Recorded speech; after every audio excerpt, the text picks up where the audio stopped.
Oke, assalamualaikum warahmatullahi wabarakatuh. Perkenalkan, saya Afizan Kemal dari Komo Oxide Friends dan saya selaku Project Manager dari Komo ini. Dan kami di sini menerapkan dari penerapan kudu di Hotel The Mulyana.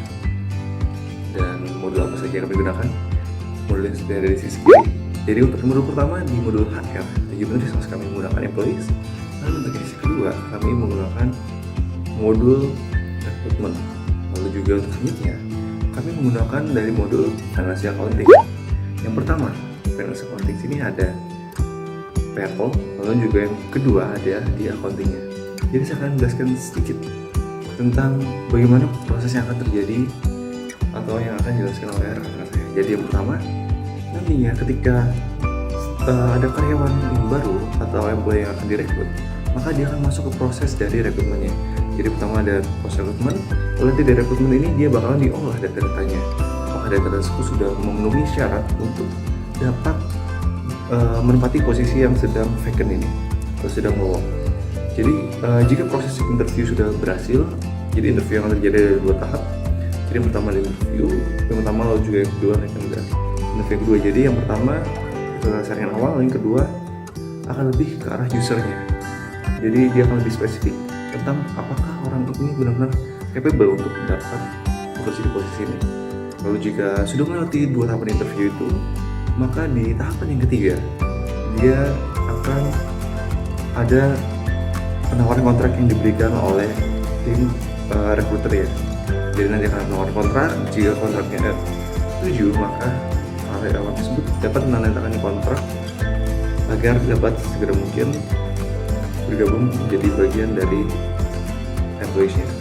Lalu juga jika sudah selesai maka karyawan tersebut nanti akan dihandle oleh bagian dari employees. Oke. Jadi bagian employees, jadi dia yang pertama tugasnya untuk melakukan maintenance dari karyawan yang ada. Jadi karyawannya maupun karyawan baru ataupun karyawan lama, dia akan datanya kembali diverifikasi untuk waktu tertentu untuk memastikan bahwa karyawan ini memang benar-benar capable dan juga sesuai dengan target-target yang sudah dibuat oleh perusahaan tersebut. Dan jika sudah, berarti yang pertama untuk bagian dari HR, jadi yang pertama untuk employees ya tahap SP itu, lalu juga untuk rekrutmen dia tahap SP itu. Dan selanjutnya jika sudah melewati tahapan-tahapan dari HR itu, maka prosesnya akan terintegrasi secara langsung dengan tahapan dari financial accounting. Kan tadi saya sudah menjelaskan bagaimana rekrutmen itu bekerja, lalu juga dengan employees itu bekerja. Jadi jika sudah, maka dia akan di hands off atau juga diserahkan ke bagian payroll untuk dapat mengakumulasi dari penggajian yang akan dilakukan. Jadi penggajian seperti apa? Jadi karyawan tersebut pasti akan ada data salah satunya terkait dengan presensi yang utama dia memang masuk kerja, baik itu secara langsung ataupun juga work from home seperti saat ini, ataupun juga sedang berjalan bisnis, sakit ataupun juga sedang cuti. Jadi 4 tipe absen tersebut nantinya akan dapat diakumulasikan untuk bisa mendapatkan perhitungan yang paling kompetitif dan juga yang paling merata tentang kehadiran dari karyawannya, sehingga nantinya ketika dari sisi presensi itu sudah dapat diakumulasi, maka yang pertama yang dapat ditentukan adalah gaji pokoknya. Jadi pertimbangan untuk gaji pokok pun juga dapat direferensikan dari presensinya. Jika sudah, maka si karyawan atau si employee ini pasti akan memiliki target-target yang sudah ditetapkan oleh perusahaan. Jika target-target sudah dipenuhi, maka hal tersebut bisa diinputkan ke bagian payroll untuk dapat diakumulasikan kembali jadi suatu yang utuh untuk dimasukkan sebagai tambahan di gaji pokoknya. Jadi semuanya itu akan menjadi tunjangan lebih atau juga bonus dari gaji pokok. Jadi jika ada karyawan A, dia sudah presensinya selalu masuk, dan juga karyawan tersebut dia dapat mencapai target bulanan pada bulan tersebut, maka karyawan tersebut pasti akan gaji lebih tinggi dengan karyawan-karyawan yang posisinya setara namun tidak mencapai target-targetnya. Oke. Itu kira-kira seperti itu untuk gambarannya. Jadi jika sudah, maka nanti akan diakumulasikan untuk semuanya Jadi baik itu dari segi juga nanti dari sisi bonusnya dan juga berupa lainnya. Kalau juga sudah, maka dari nanti bagian kita menerapkan bagaimana caranya report-report yang sudah dibuat melalui proses rangkaian yang tadi pertama sudah dibuat. Pertama ada bagian employees, recruitment, lalu juga employees, lalu di heads off ke bagian finance reporting. Jadi dia ada bagian dari payroll-nya, itu dia generate atau dia jadikan satu laporannya sehingga dia jadi satu laporan yang secara utuh. Itu yang pertama. Lalu juga yang kedua, dari bagian accounting sendiri kita juga mendata dari pemasukan yang dilakukan oleh customer-nya. Misalnya pemasukannya karena kita berada di sektor pariwisata yang lebih spesifiknya di perhotelan, maka customer kami akan akan melakukan transaksi itu dengan cara melakukan pemesanan kamar. Jadi ketika ada pemesanan kamar, maka revenue dari perusahaan ini juga akan berjalan. Jadi implementasinya seperti apa nanti akan dijelaskan lebih lanjut oleh rekan saya. Dan sebelum itu saya juga gitu aja. 1 hour later. Di sini saya akan menjelaskan tentang proses bisnis targeting pemasukan data karyawan baru, menginput data karyawan baru ke dalam UDU. Yang pertama itu staff recruit baru kepada human resource, lalu mengirim data tersebut. Setelah itu human resource akan menerima data karyawan baru. Human resource akan mengecek data tersebut. Jika tidak sesuai, maka data akan dikembalikan lagi ke staff recruitment. Apabila data itu sesuai, maka data akan dikirim ke employees. Setelah itu, employees akan menerima data tersebut dan memasukkan data ke UDU sesuai divisi. Pada submodul employees ini, saya sudah memasukkan data diri dari manajer yang ada di The Mulia Hotel. Nah, sekarang saya akan membuat atau memberitahu bagaimana cara saya membuat atau memasukkan data diri manajer tersebut. Pertama kita klik create, kita kasih nama misalnya Dinda. Dan job positionnya itu di sini kita menjadi finance.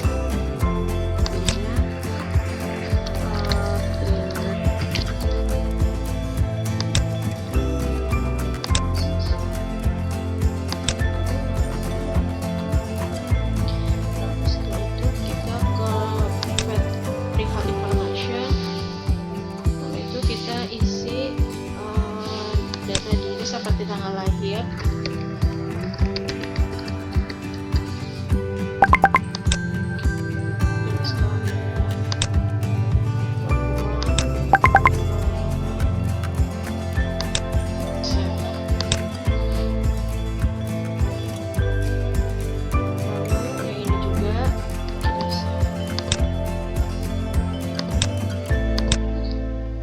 maka nanti hasil dari organization chartnya itu akan seperti ini. Pertama di sini itu ada Bunga Ayu itu sebagai presidennya, lalu Dinda Yani itu sebagai finance manajernya. Apabila nanti kita sudah memasukkan data staff-staffnya, maka di bawah sini akan ada nama dan staff manajernya, staff finance-nya. Halo, kembali lagi dengan saya Dosen Faganta Pandia dari kelas SI 4102 akan menjelaskan bagaimana proses bisnis yang ada pada UDU dengan modul rekrutmen pada The Mulia Hotel Bali. Pertama, di sini kita akan masuk ke modul rekrutmen. Di sini udah ada contoh-contoh rekrutmen yang udah ada di The Mulia Hotel ini. Nah, sekarang coba kita bikin job positionnya dulu, atau lowongan pekerjaan, dan kita share di website. Nah, sekarang kita ke configuration, baru kita ke job position. Nah, di sini sekarang coba kita create. Nah, di sini kita membutuhkan the position apa gitu. Nah, sekarang coba kita bikin ini. Nah, kita bikin di sini staff IT logistik.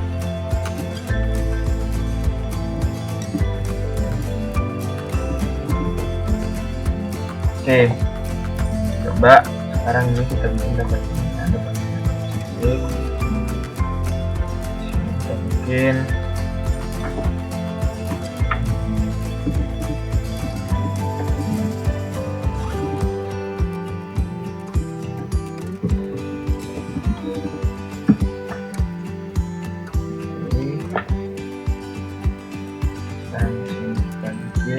kita butuh 2 orang.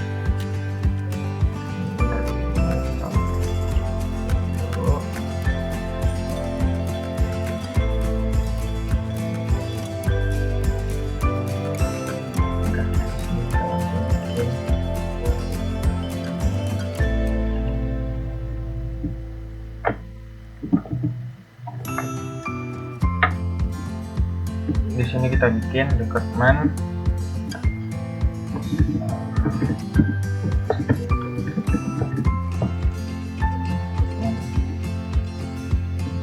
Di sini kita bisa ngambilin buat pertanyaan-pertanyaannya, misalnya question. Di sini kita bisa bikin questionnya itu apa, misalnya bikin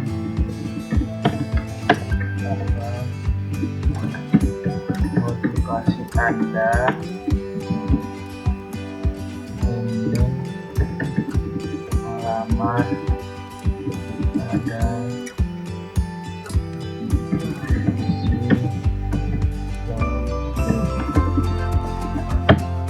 kita bikin multiple text box.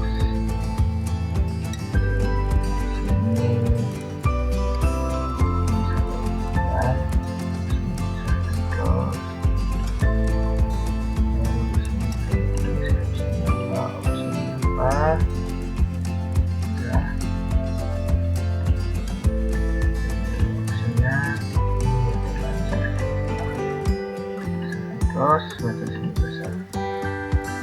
Ini responsibility. Nah, description-nya kita isi. Sudah ada sedikit.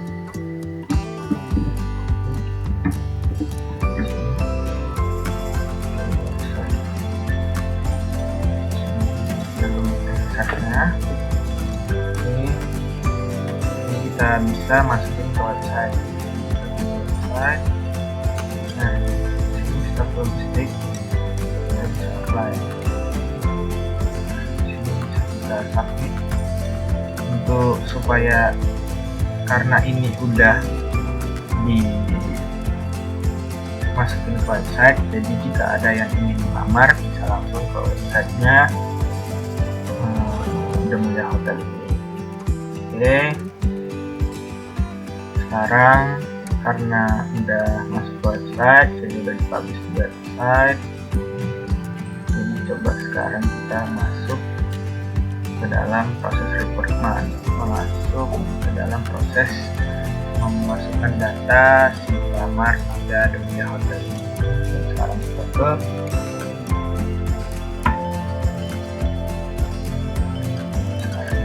rekrutmen.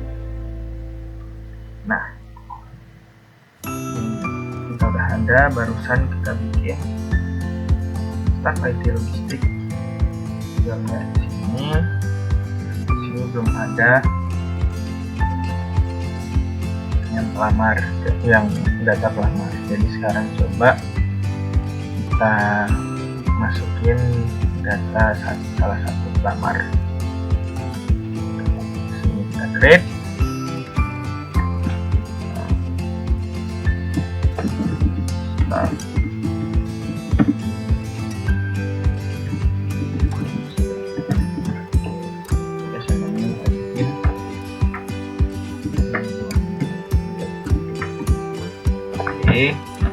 Sekarang ini kita masukin datanya.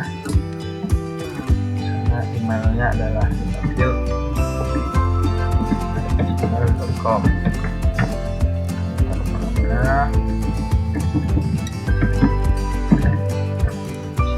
Mobile phone juga.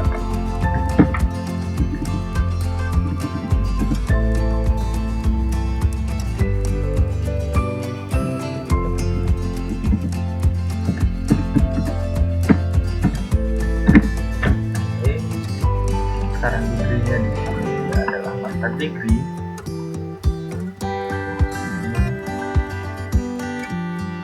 Terus masukkan Cina. Source dari email.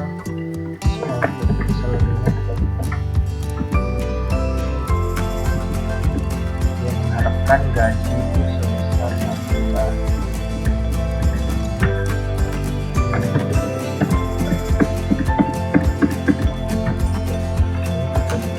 Extra advantage itu beserta apa gaji dan kesempatan mungkin motor cycle and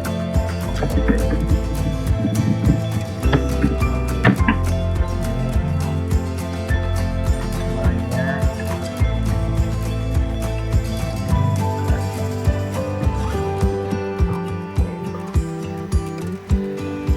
Oke, di sini coba kita bisa ini. Kita add attachment, ini menambahkan data. Kita apa sih yang dikasih sama dia? Oke, baru di sini kita save. Ini mobil. Oke, ini kita create. Baru kita coba lihat di sini. Application. Nah, di sini udah ada yang bisa qualification. Nah, kita lihat data yang kita masukin tadi ada di mobil, nomor telepon dan bulan apa, respons bulan kemana, source kemana, dan di sini ada. Oke, sekarang kita ke application. Baru sekarang kita coba ke first interview. Nah, untuk first interview sebelum ke sini kita akan menambahkan jadwal untuk first interview. Sekarang kita coba ke schedule interview. Nah, karena tadi udah siap misal qualification, coba sekarang kita bikin keesokan harinya untuk membuat jam pertemuan first interview. Ini tanggal 15. Nah, jam interview itu dari jam 6 jam 9 sampai jam 9. Kita bikin di sini first interview staff aja. Great. Untuk melihat blognya ini kita bisa lihat di sini. Nah, di sini udah ada intelijen first interview staff aja. Oke, sekarang kita ke sini. Nah, karena di sini udah ada, kita balik ke sini. Nah, karena ini hari ini adalah hari first interview staff IT logistik karena udah selesai, dan untuk masuk ke second interview di sini kita markdown dulu, kita report bahwa first interview ini sudah selesai. Kita down. Oke, first interview ini udah done. Nah, ini udah selesai, kita pindahin ke sini. Oke. Untuk yang second interview, kita cek dulu. Sini udah ada notif bahwa yang initial qualification itu diterima dan first interview-nya udah done. Melihatkan atau melalui email memberikan surat lamaran tersebut. Membuat dokumen lamaran ini baru mengirimkannya kepada si HRD The Mulia Hotel. Baru di sini HRD tersebut akan menerima surat lamaran tersebut, lalu menyeleksi lamaran yang masuk kepada HRD. Selanjutnya, menghubungi calon karyawan. Lalu, setelah mengirimkan atau menghubungi calon karyawan, lalu dia mengirimkan surat undangan interview pertama kepada karyawan melalui email. Lalu, setelah itu dia menerima surat undangan tersebut, si calon karyawan tersebut baru melakukan interview. Setelah melakukan interview, jika tidak diterima oleh HRD, jika tidak, dia akan menyeleksi kembali lamaran yang masuk pada HRD. Setelah itu, jika diterima, dia lanjut ke pengajuan penawaran gaji. Baru setelah itu, di sini ada XOR lagi. Jika diterima, si calon karyawannya menerima penawaran gaji. Baru balik lagi. Jika tidak, dia balik. Jika tidak diterima juga, atau si karyawan tidak mengapprove penawaran gaji tersebut, lalu dia akan balik, si HRD akan balik menyeleksi lamaran masuk pada HRD. Baru setelah itu, jika XOR sudah selesai, di sini dia sudah selesai juga menerima penawaran gaji, si HRD tersebut mengajukan periode pelatihan. Jika diterima oleh karyawan, dia akan langsung melakukan masa uji coba atau training. Baru selesai proses bisnisnya. Jika tidak, dia kembali lagi, si HRD tersebut menyeleksi lamaran masuk pada HRD. Begitu proses business assisting rekrutmen dan mulia hotel. Terus selanjutnya di sini saya akan menjelaskan tentang proses business targeting, yang dimana di sini adalah hasil memodifikasi proses business existing yang sudah ada di The Mulia Hotel tersebut. Sekarang di sini kita mulai lagi. Si divisi ini memberikan informasi pada HRD. Nah, baru menurut saya aktivitas yang mengurangi keefektifan dan keefisienan proses tersebut ada pada mendapatkan informasi lowongan kerja. Jadi untuk proses targeting itu di sini saya gunakan. Dan jadi dari menyebar pengumuman adanya lowongan kerja, langsung si calon karyawan itu memberikan surat lamarannya. Baru setelah itu, menurut saya proses bisnis umum calon karyawan itu menambah pekerjaan atau proses bisnis yang harusnya bisa langsung dikerjakan. Jadi itu saya hapus, lalu saya langsung mengirimkan surat undangan interview pada karyawan tersebut. Nah, begitulah proses business targeting yang sudah saya lakukan pada proses assisting rekrutmen pada The Mulia Hotel. Assalamualaikum warahmatullahi wabarakatuh. Saya Wilfa Durami akan menjelaskan mengenai submodul payroll yang dimulai dengan analisa progress bisnis, proses bisnis existing, dan targeting dari The Mulia Hotel. Yang pertama itu ada existing. Jadi proses bisnis pertamanya itu meliputi 4 faktor, ada staf HR, manajer, dan karyawan, di mana staf HR mengambil data absensi, menghitung data absensi sesuai jadwal perusahaan, kemudian menghitung rekap absensi cuti izin, membuat laporan absensi, membuat slip gaji, meminta persetujuan manajer. Kemudian di manajer itu memeriksa slip gaji, kalau sesuai menyerahkan slip gaji dan gaji karyawan.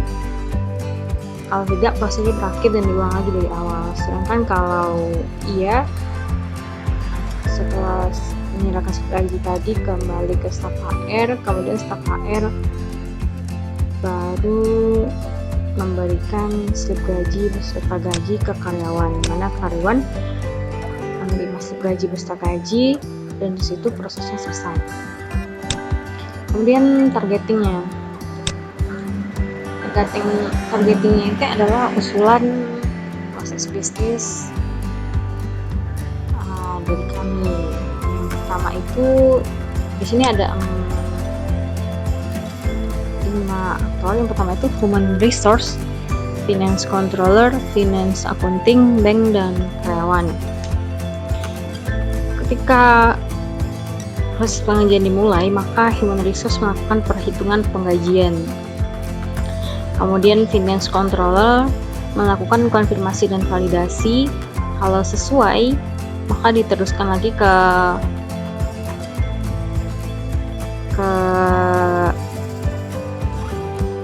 ke human resource itu dia menerima persetujuan.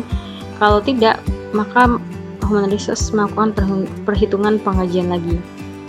Setelah itu human resource beralih ke finance accounting. Di bagian finance accounting dia menerima daftar gaji yang telah disetujui, kemudian mempersiapkan permintaan kas dan penggajian, kemudian mempersiapkan daftar perintah transfer. Kemudian bank menerima daftar perintah transfer, kemudian mereka mengenerate ID-nya, kemudian memberi gaji, kemudian karyawan menerima gaji dan slip gaji, dan disitu berakhir. Namun apa yang berbeda? Yang berbeda itu terletak pada di sini, yaitu calculate penggajian dilakukan di sistem Odoo modul payroll. Nah, di modul payroll pada Odoo implementasinya di The Mulia Hotel, jadi sudah terdapat nama-nama dari employee dari The Mulia Hotel. Contohnya itu ada Ainun. Kita akan memasukkan gaji untuk Ainun. Jadi ketika Ainun sudah ada informasinya, maka setelah itu kita edit untuk kita membuat kontraknya. Kontraknya itu kita bikin dulu, jadi ini kayak semacam informasi mengenai kontrak kerja si Ainun ini berapa lama. Ainun kontrak. Oke, setelah kontrak Ainun ini dibuat, berarti start date-nya dimulai tanggal 14/20 misalnya, kemudian end date-nya kita bikin di bulan besok di tanggal 14/2020. Kemudian responsible-nya itu, penanggung jawab itu adalah Sena. Setelah itu kita save.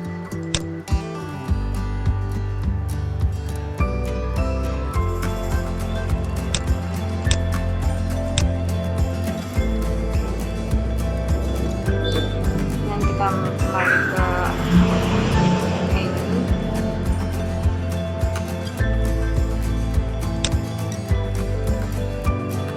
Setelah kontraknya dibuat, kita masuk ke payslip untuk penggajiannya. Di penggajian ini kita create seperti si Ainun. Nah, di si Ainun ini kita referensinya kontraknya tadi ada Ainun kontrak, dan strukturnya itu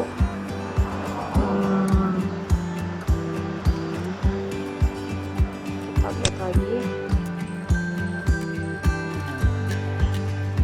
Jadi ini merupakan salarisnya Ainun, strukturnya Ainun.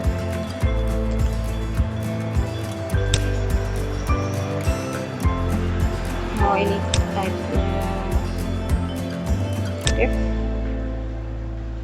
Dan kita save. Jadi dev itu termasuk ke basic salary, gross, dan salary. Jadi basic ini adalah gaji yang diterima, gaji basic, kemudian gross, dan salary.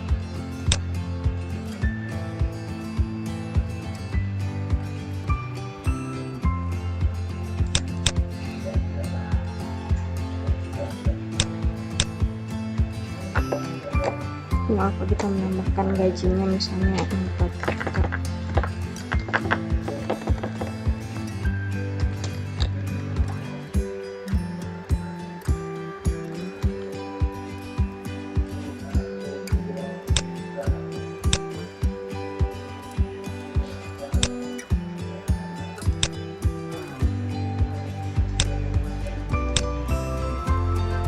Kita running. Yang kita ngetik entries.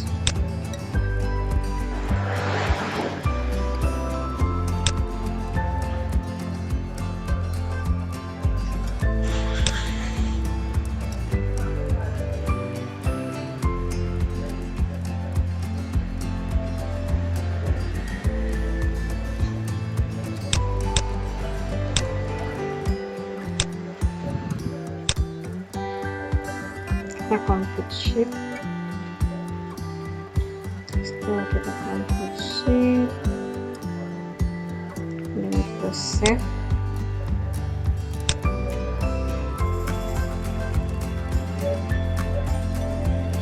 itu kita print dan seri payslip ini bisa kita lihat berita ada company informationnya, namanya, email, bank account-nya, dan dapat gajinya senilai 4 juta. Sekian dari videonya. Menjelaskan bagian saya yaitu accounting. Nah, di sini terlihat bahwa sudah ada proses existing dari proses bisnis. Nah, itu kita mulai dari staff logistik. Nah, dia akan melakukan purchase request yang akan dibuat, lalu dia ada kode item di sini, kode item, lalu dia akan membuat kode item, lalu akan membuat nama item, lalu lanjut setelah itu dia akan mengajukan persetujuan, lalu setelah dari staff logistik masuk ke manajer logistik. Manajer logistik melakukan pengajuan diterima. Dia melakukan approve bahwa pengajuan telah diterima. Lalu lanjut dia akan melakukan pengajuan dievaluasi. Lalu setelah itu jika pengajuan tidak disetujui, maka dia akan balik ke staf logistik untuk mengajukan persetujuan lagi. Jika diterima, maka dia akan lanjut pengajuan dikirimkan ke bagian staf logistik untuk dilakukan purchase order. Nah, di pengajuan diterima ini dia membuat purchase request dan untuk melakukan selanjutnya untuk melakukan pengajuan purchase order. Lalu setelah dia melakukan pengajuan purchase order, masuk ke bagian staff finance. Nah, di staff finance ini dia akan melakukan pengajuan purchase order diterima. Lalu setelah diterima, dia akan masuk ke pembuatan purchase order yang meliputi 3 dokumen. Yang pertama yaitu dia akan membuat nama supplier, yang kedua itu akan membuat alamat supplier yang mana dia akan dikirimkan ke alamat tujuannya, lalu dia akan melakukan pembayaran term.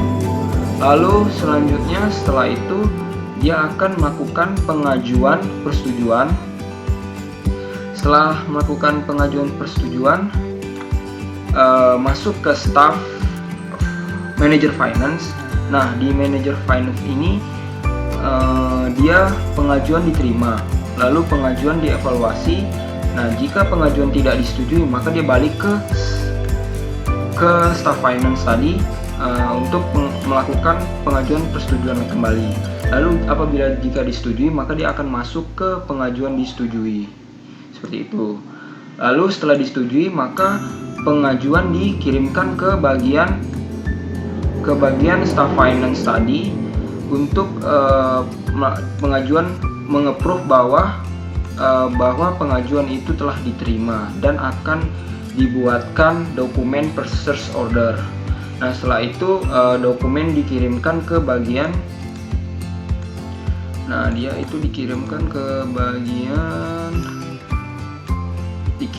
bagian supplier untuk di sini untuk dilakukan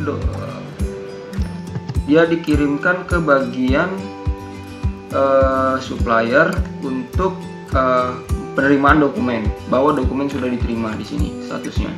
Lalu setelah itu dokumen akan dievaluasi. Nah, jika dokumen tidak diterima, dia akan balik lagi ke pengecekan awal, dokumen akan dievaluasi. Lalu apabila jika dokumen diterima, maka dia permintaan diproses. Lalu selanjutnya permintaan sudah diproses. Nah, habis itu dia akan memproses permintaan ini. Lalu setelah itu dia akan mengirimkan barang. Nah, di sini pada saat barang dikirimkan, dia akan membuat suatu dokumen yang berisi catatan pengiriman. Lalu setelah itu, habis barang dikirimkan, maka masuk ke bagian staf logistik untuk barang, memberitahu bahwa barang sudah diterima di sini. Lalu akan melakukan pengecekan sesuai barang dan dokumen. Setelah itu pembuatan dokumen, di situ meliputi internal delivery note. Jadi dia membuat suatu internal catatan internal pengiriman. Lalu dokumen berhasil dibuat. Setelah itu setelah dokumen berhasil dibuat, maka dokumen akan dikirimkan. Nah, setelah dokumen akan dikirimkan, masuk ke bagian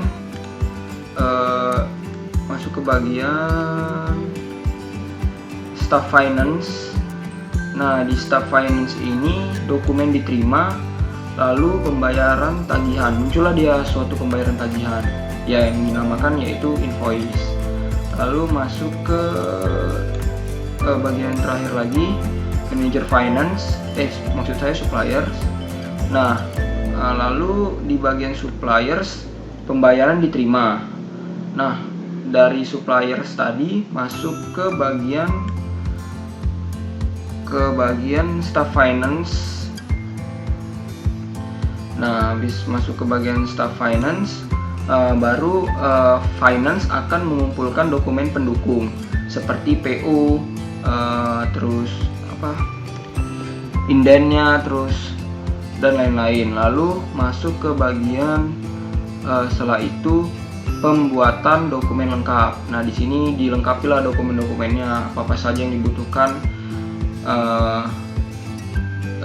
dibutuhkan untuk si dokumen tadi, pendukung tadi, apakah sudah lengkap atau belum. Lalu lanjut ke dokumen lengkap berhasil dibuat. Nah, setelah melalui pengecekan dokumen sudah lengkap, maka dia akan membuat dokumen internal purchase invoice.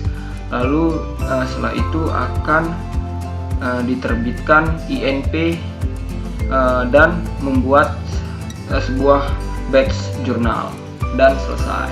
Seperti itu existingnya. Lalu kita akan masuk ke proses bisnis targetingnya. Nah, di sini akan kita sederhanakan lebih mendalam lagi supaya agar proses bisnis itu di perusahaan Hotel De Mulia ini lebih efektif. Kita langsung masuk ke existingnya. Oke, di sini sudah ada targetingnya, kurang lebih sama seperti existing, cuman ada beberapa aktivitas yang dikurangin agar menyempurnakan si proses bisnis dari The Hotel Mulia ini. Sama seperti tadi ya, di sini ada purchase request dan dibuat, terus ada mengajukan persetujuan, lalu pengajuan dievaluasi. Jika pengajuan tidak disetujui maka balik ke pengajuan tadi, lalu jika disetujui maka pengajuan diterima dan dibuatkan purchase request-nya, lalu pengajuan purchase order. Masuk ke bagian pembuatan purchase order, meliputi tiga dokumen: nama supplier, alamat supplier, payment time. Lalu setelah itu pengajuan persetujuan. Lalu setelah itu akan masuk ke pengajuan dievaluasi. Jika tidak disetujui maka dia akan balik ke pengajuan persetujuan tadi. Jika disetujui maka pengajuan dikirim, lalu dokumen akan dikirimkan, lalu masuk ke supplier. Nah, di supplier ini dokumen akan dievaluasi.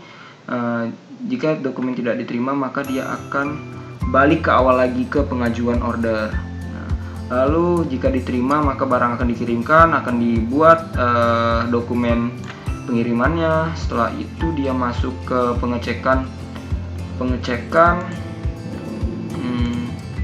pengecekan pada kesesuaian barang, apakah layak atau tidak ya barang yang dikirimkan tadi.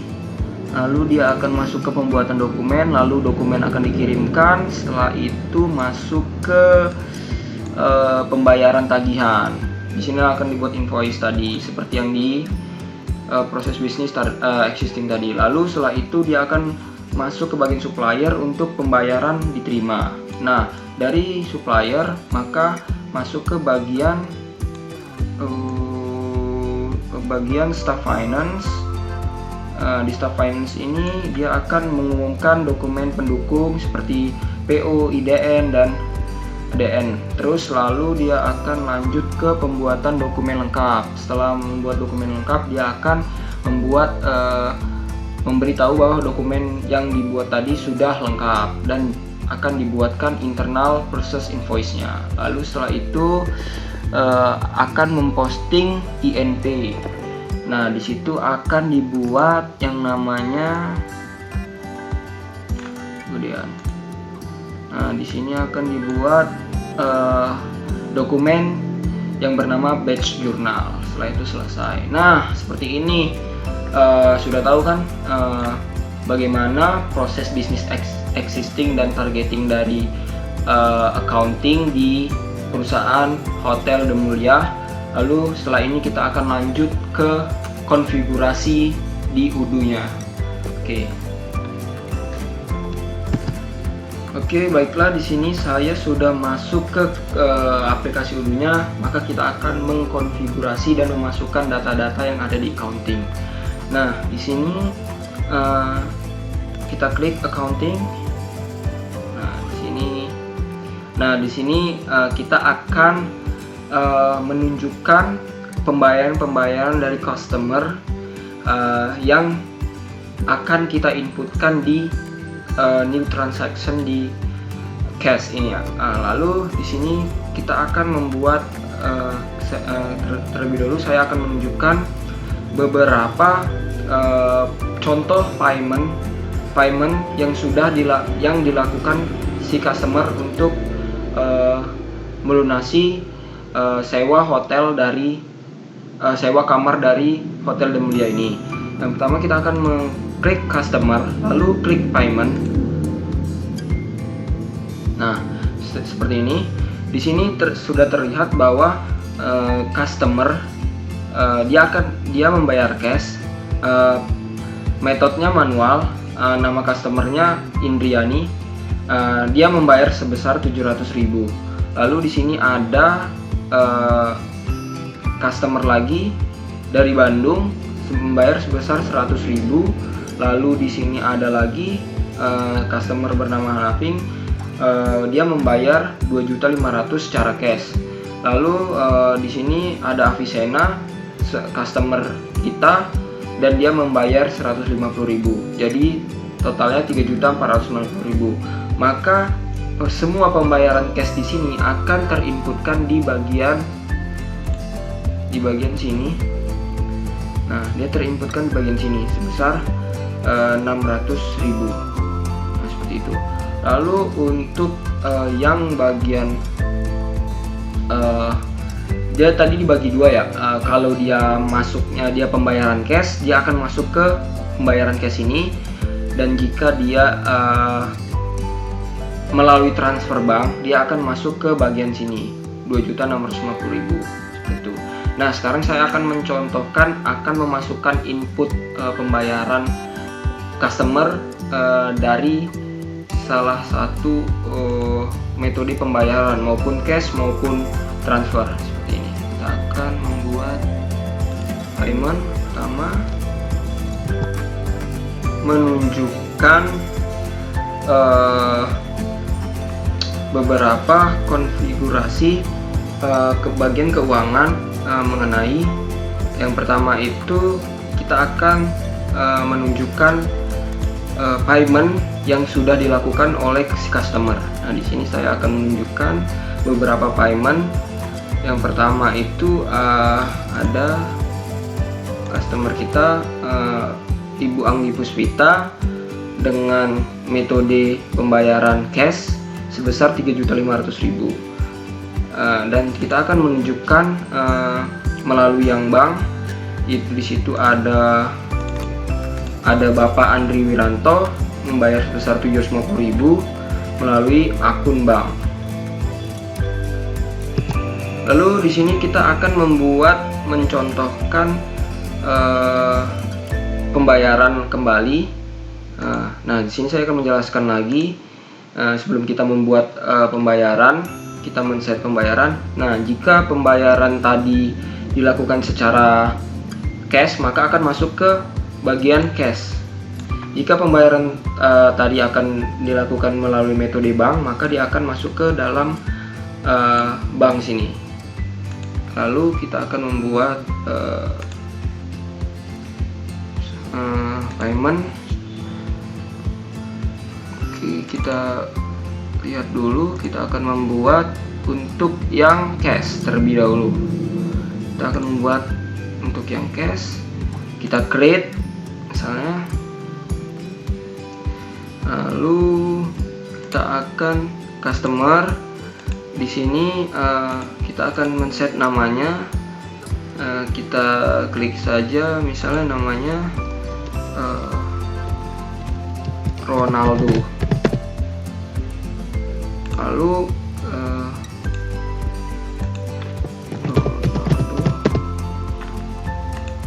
lalu kita akan set pembayarannya sebesar 500.000. Lalu kita akan men-set tanggalnya tanggal 14 melalui bank. Lalu kita confirm. Nah, di sini sudah berhasil Pak Ronaldo membayar sebesar 500.000 melalui metode bank. Lalu kita akan save. Nah, kita akan melihat di akun banknya apakah sudah bertambah. Nah, di sini sudah bertambah sebesar 3.400.000 pembayaran Bapak tadi. Lalu kita akan mempraktekkan jika membayar cash. Nah, di sini kan sudah tertera 4.100.000. Nah, nanti akan bertambah apabila akan kita masukkan payment cash. Lalu kita customer payment. Di sini kita lihat dulu yang cash ya. Yang cash.